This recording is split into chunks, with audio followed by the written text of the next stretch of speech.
New York's classic rock, Q1043. Good morning. As you know, with the spike in COVID nationwide and especially in New Jersey, I cannot believe the rate is 19% in Newark. And this is as of Wednesday when I was taping this. But as you know, Governor Murphy has issued new restrictions on restaurants, which were already restricted in how much business they could do. So starting this week, restaurants had to close their indoor operations by 10 p.m., although the outdoor was allowed, and no business at all was allowed at any of the bars inside restaurants. And it's just getting it harder out there. So I wanted to check in with my friend from Asbury Park, Marilyn Schlossbach, who is the executive chef and owner of the Langosta Lounge, legendary Langosta Lounge, also Pop's Garage and more. She has her own catering business. So first of all, how are you doing? How are your businesses doing? How are you doing personally in all this? Well, this sucks, to put it bluntly. Yep. Not just for me, but for thousands of operators in New Jersey and around the country. Asbury is taking the worst hit of all of our locations. We also own Whitechapel and Long Branch, and we own a seasonal place down in Normandy. Asbury is difficult. We have some restrictions that are imposed by the municipality as well on the boardwalk. No heaters, no tents. So that's been challenging even in the summer when we had rainy weekends. With this new executive order, speaking from the chairwoman position of the NJRHA, I feel like we are a target for how we're regulating the state. And honestly, a lot of us are confused as to what the empirical evidence is stating that restaurants are the cause of these spikes and increases in the numbers. We have been very restricted throughout all of this. So I don't know what about our business model, which is hypersensitive to sanitary practices, and the majority of the industry is practicing the protocols. And yes, there are some bad players out there, but there's always bad players.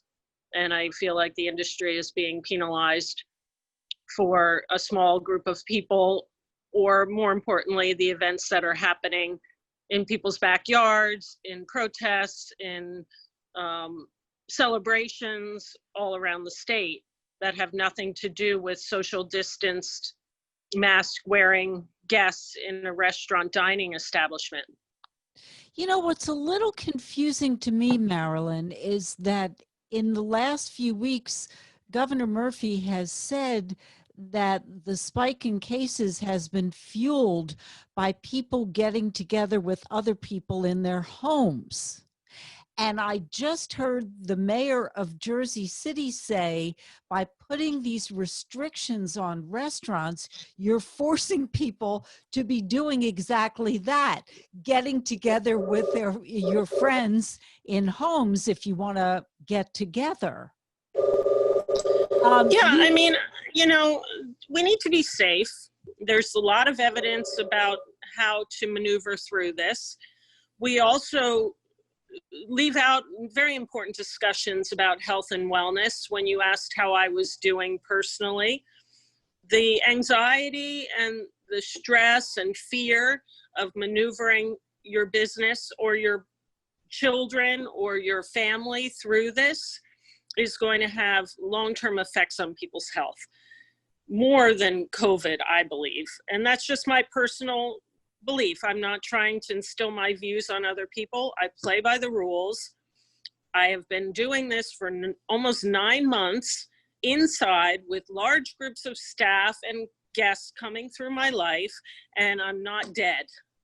I am doing the things I need to do in my personal life with my children, We wear masks, we take our moringa supplements every day, we're healthy, we check in with our homeopath. I just came from my therapist, quite honestly, because the psychosomatic results of severe stress, not sleeping, not eating properly, putting your mind and body through this, are when people get severely ill with other illnesses, and our immune system starts to break down because our body can't handle all this stress. And we don't even talk about that piece. You know, the schools, luckily in my neighborhood, are doing a lot of social emotional intelligence and meditation and wellness with the kids, because this is going to cripple them for the rest of their life. Some of them are so young that the impact of this, the impressions on their mind, are going to be severe.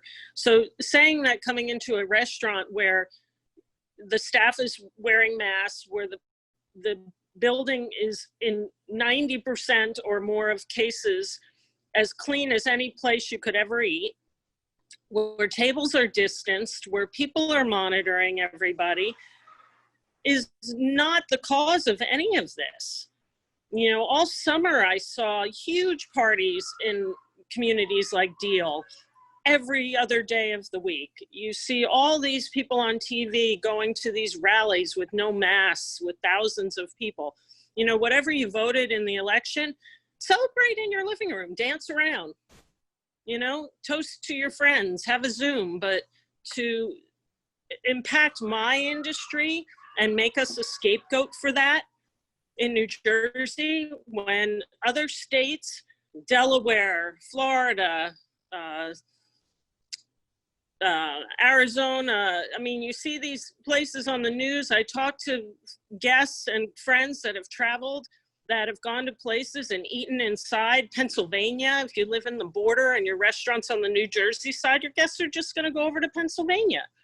So I think there were some bad operators in the bar business that pushed the envelope of how this was playing out, and that's causing the good operators that are just trying to have dining.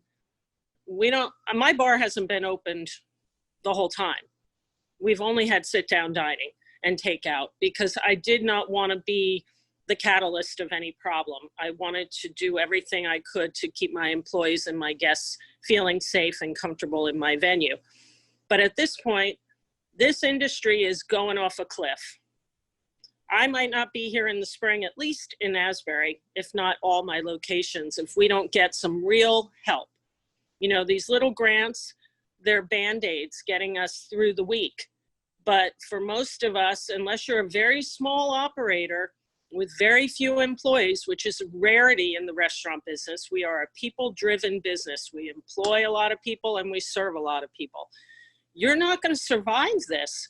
The federal government needs to get on with whatever's going to happen with this election and get down to business and help the American business community, because we are the backbone of all neighborhoods, big and small.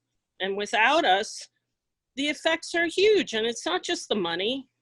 Where do you go when you want to celebrate? Where do you go when you're feeling crappy and you want to just be with a friend and find comfort? You go to restaurants, and that's what we're here for. I'm speaking with Marilyn Schlossbach. She's the executive chef and owner of the legendary Langosta Lounge in Asbury Park, Pop's Garage in Asbury Park, and more down the shore.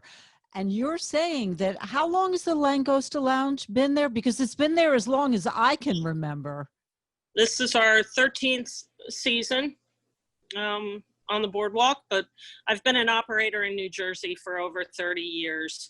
I've had multiple businesses here, employed thousands of people, and lifted up so many in our communities. And that's the impact that we make. And most operators are in the business of giving people memories. And at this point, if this governor is so hell-bent on getting this under control and using us as the catalyst for that, shut us down and give us some money. And then let us level everything off and stop playing with people's lives like this. The up and down of the stress of this, it's unbearable. I mean, it's getting to a point where I spend more time consoling my employees, going to therapy, hugging my kids than I do cooking food or preparing a dining room. It's crazy. It's heartbreaking. Now, you said you're the chair of the New Jersey Restaurant and Hospitality Association. So you have an overall look at the restaurants and bars and the hospitality industry in New Jersey. How much of this will be gone in a year or a half year, in your opinion? Well, we represent hotels, we represent small and large independent chains, wedding venues. I mean, the businesses aren't just little dining establishments or bars. There's over 20,000 businesses that we're representing in the state. And it's all going to depend on our state and federal government and our communities, how they help us. We're not going to be able to do this on our own. No one, unless you're a huge corporation, has the funds to weather this for as long as we've been weathering it. And to go through a winter at the Jersey Shore is difficult enough as it is. You add this to it with limited seating, now a curfew. We do live music. We've done it with protocols, sit down, reservation only. You must dine and eat, no bar. Our musicians are canceling. Their wives are scared. When the governor talks about restaurants being a catalyst, it scares the public. And I have not seen any evidence. If somebody has some that says that what I do for a living is causing people to get sick, I want to see it, because I want to make sure I'm safe and my employees are safe and my family's safe. That was But going I'm to be not my seeing it with my staff. that was my next question. Has anybody in your staff, has anyone come down with COVID, tested positive for COVID? Are you hearing about customers? What? We've had we've been open doing relief meals since shutdown. And then we went into opening in June and then inside in September. I've had one positive case out of all of my locations in that time period. One. And I mean, literally, we're in contact with thousands of people a week in our industry. And in my venue in Asbury Park this summer, there were people everywhere. You know, not to say that one is nothing, but in relationship to the amount of people we're in contact with, it is very minimal. And that person went through it like the flu, was back to work in the 2-week protocol, and no one wasn't in contact with any staff when she got it and when she found out about it. But the evidence is not there to support any of this. And, you know, depending on how you see all of this, I mean, I don't vaccinate. My kids have never had a flu shot. I've never had a flu shot. I'm not going to get a vaccine. I want my kids to build up their immune system, be healthy, and if we get it, we come through it. That's just the way it is. This fear factor that if you're compromised, don't go out. If you don't feel comfortable, don't go out. That's a choice. It's not something that's forced upon you that you have to go out to eat. If you're okay with it, then do it in places you feel safe. But those places might not be here in 6 months. They might not make it. It's going to be a really tough time. Tough winter, yes, and tough fall. We have about a minute left. Anything else you'd like to tell our listeners, or something you'd like to tell the governor? We went through Sandy, those of us at the Jersey Shore. That I thought was going to be the most crippling thing that ever happened to me in my business life. But this far surpasses it. I'm still paying Sandy loans off from recovery. When I came back from Sandy, I made a big choice. Do I want to go through this? Do I want to rebuild? And I did.